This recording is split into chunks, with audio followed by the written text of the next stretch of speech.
Until I start on the list. Yeah, wait till I show you the movie on Wednesday. You'll really not want to eat it. Yeah. Actually, the reason I don't eat sushi is as much as I love cats, I just don't have a taste for raw fish. Yeah. Really? Who thinks raw fish tastes good? I personally think candy corn tastes good. I won't now. I like candy corn, not raw fish. I like candy corn. Yeah, well, I just don't find raw fish appealing. And in fact, I don't find most meats appealing. It's just not a Well, taste I guess after doing this, yeah. I'm telling you, 2 days of working on that list, I was like, I'm never eating anything Yeah, again. that's right. Unless it's like, Just wait, you won't have sex anymore either. I'm sorry, sex is out of the picture. Oh, God. So anyway, so I didn't draw my whole tapeworm, but obviously he'd be a long sucker, and these segments just get bigger and fatter, and then they drop off at the end. Okay, proglottid, scolex. Got the picture with the tapeworm?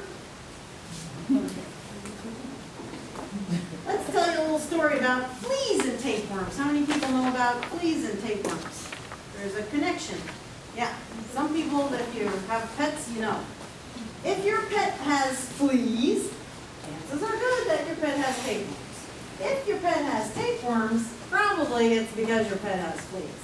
Now, there's a couple different kinds of tapeworms, and let's say you have a dog.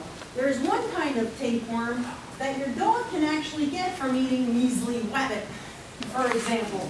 Say your dog goes out and kills a wild rabbit. Or your cat. My cat used to go out and kill baby bunnies and stuff like that. Yeah, you know, sad. But it's a cat, you know, they're killing machines. That's all they think about. Kill, kill, kill. They live to kill.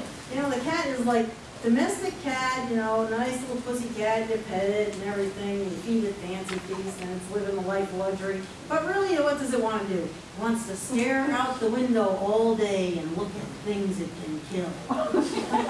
It's like watching out the window for a cat must be like watching pornography for humans.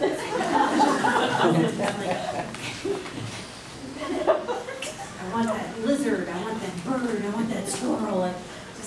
All it thinks about is killing all day. It's like Jeffrey Dahmer or something. Anyway, and then if they can, they bring the lizard in the house and they like store it for later, just like Jeffrey Dahmer had it in his refrigerator. And you think about it, cats are really vicious. They're killing machines. Anyway, they're cute, but it's always the dangerous ones that are so cute. Where the hell was that? Flea tapeworms. That's right. So, I worked at the Humane Society for 4 years, and there's like 1 billion cats in cages. You know, people go in there to adopt. How the hell do you pick one to adopt? There's like 1 million of them. They're all meowing at you, and the one that you want doesn't even want to give you the time of day because it's a cat. Because that's how cats are. So anyway, there was this big old cat Tigger in there. And Tigger wasn't getting adopted, and Tigger was pretty damn cranky, and he was like this big, and the cage was like this big. So the poor guy could barely turn around. So I said, all right, you know, I'll take him home for a while, and I'll spoil him and feed him and take care of him. Maybe I can get him in a better mood, and then when I bring him back, he'll be able to get adopted because he'll be a little happier. So the lab manager at the animal shelter says, I don't know, you know, Tigger looks kind of anemic. His gums are all white, you know, so let me give you some vitamins, and so when you take him home, you can feed him these vitamins. So I have a cat, and I don't want my cat to get in a fight with this other cat, so I put Tigger in the guest room all by himself, and he's loving it. He's eating his vitamins and food and laying up on my guest bed all day long. And so I come home from work one day, and I go in the guest room to check on Tigger, and I'm like, who's been in here eating Italian bread? There's sesame seeds all over my bedspread. The light comes on. Those are tapeworm proglottids. Tigger's been laying on the bed. The proglottids have wiggled their way out his asshole. Because he's so full of tapeworms, they aren't even going to wait for him to defecate. They're just going to crawl out. Oh yeah, who was the lady I said you were going to give this lecture? Who was that lady? Maybe she dropped, wasn't it? So, oh my gosh, so when the tapeworm proglottids drop out of your pet, and they dry up a little bit, they look just like sesame seed. They're kind of that slight golden color, a little bit oval in shape, a little bit, got that point on one end. Oh my God. So, figures full of tapeworms. So, man, I didn't even do molds yet. I have this little thing called the flea tapeworm life cycle, and it's from my veterinarian's office. So, actually, I have a big thumb drive picture. I should probably throw that up there. This is, if you can see it from where you are, this is a picture of your carpet. These are the carpet fibers, and this is all the shit down in your carpet. Dirt, flea eggs, flea larvae, and flea dirt. Okay, so your cat or dog goes like this. Seen that before, right? Okay, your dog or cat has fleas. They're scratching the fleas because the female flea bit him. She took a blood meal. She needs the blood to make her eggs. So here's this big, fat, blood-ridden, egg-filled flea, and she takes a crap because she just drank a meal. So what happens? You eat, you gotta go. So she goes potty on your pet, and she poops out this little black curly thing. So if you see little pieces of pepper on your white tile floor, put a little drop of water on it, and if it dissolves, it'll turn back to like a brownish red, like dried blood, because that's what it is. She drank your pet's blood, she pooped out dry blood. So pepper on your white tile floor, it could be flea dirt. Okay, here's another one. So here's my cat, I got a black leather sofa. I'm like, salt on the sofa? It's not salt, it's flea eggs. If you look at it really closely, it's perfect little ovals, and if you squeeze them, they're wet. So they'll be wet when you squeeze them. Salt, pepper, sesame seeds, no, we're never eating again. So, the flea eggs go down in the carpet. The flea dirt goes down in the carpet. The flea eggs hatch into little larvae, maggots essentially, and they got to eat something, so what do they eat? They eat the flea dirt. And they eat the tapeworm proglottids that have dropped down in the carpet. So when the little larva grows up to be an adult and jumps back on your pet, it now has a belly full of tapeworm eggs. Now what does your pet do? Eat the flea. You ever see them? They bite themselves, they swallow the flea. And the flea is full of tapeworm eggs. That's how your pet gets tapeworms.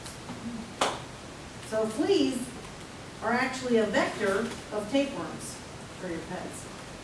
That's a delicious story. So now we're not having pets anymore.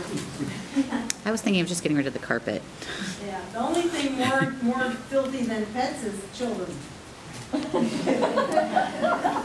sorry. I don't know. My kid never gets tapeworms. You're probably already aware of that. Yes, kids can be full of dirt. Or fleas. Because they hang out with other kids and stuff like that. Okay, on to roundworms.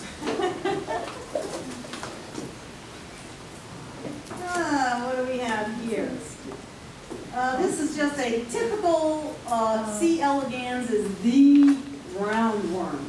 They do all their research on it. This is the first organism ever to have its genome sequenced, and don't worry about it, just this is what a roundworm looks like. And here's some other roundworms. These are marine ones, so don't worry about those. These are the ones we're going to talk about. The ubiquitous nematode.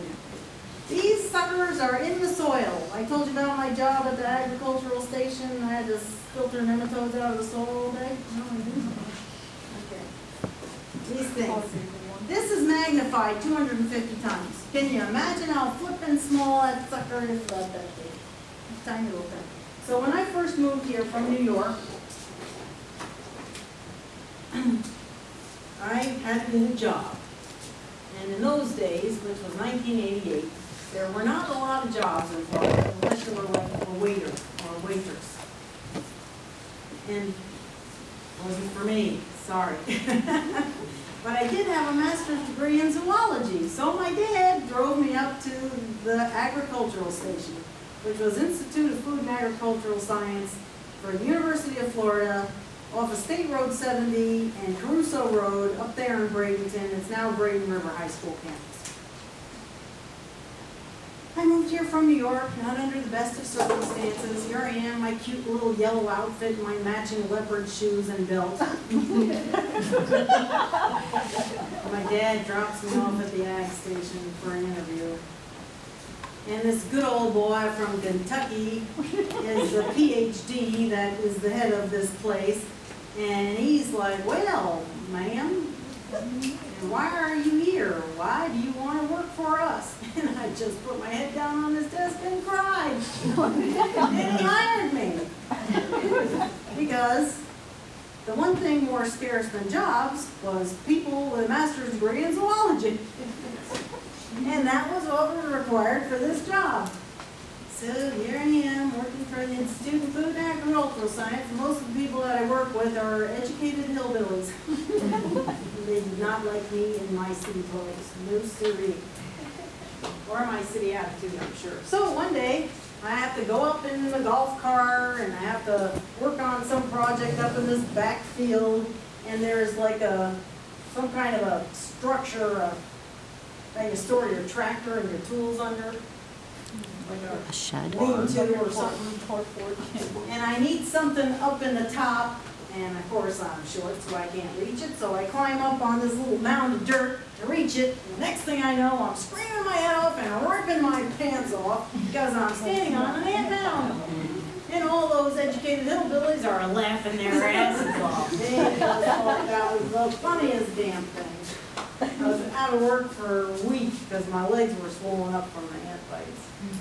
But my job there, most of the time, was I had to go to these farmers' fields of crops, or fields that they were considering planting crops, and take soil samples with a soil bore thing. It's like a T-shaped pipe, and you have to shove it down in the soil and pull up a core of soil. Like maybe about that long of a core of soil, about that big around. And then you have to unplug it somehow and get it into a plastic bag. And I had to take hundreds of these friggin' samples. That is hard physical work, especially in a frickin' hot Florida. So usually I had to take one of these here hillbillies with me for help because I couldn't do it myself. I'm sorry. I just can ride the subway and I can defend myself, but I just can't take the soil samples. And they're heavy. And you have to carry all this wet soil home. Sandy soil. So then when I get back to the ag station, I have to filter the sandy soil so that I get the nematodes out of the soil. And then the best part of the whole job was I got to sit there for months on end and look at these suckers in a microscope and count the numbers of different species. They all look the same. I fudged a lot of numbers. Those poor farmers, I'm surprised they could grow it. Just fumigate them all. Who the hell cares what species it is? Your tax dollars at work. Yeah, that was awful. So anyway, nematodes are prevalent in the soil in Florida.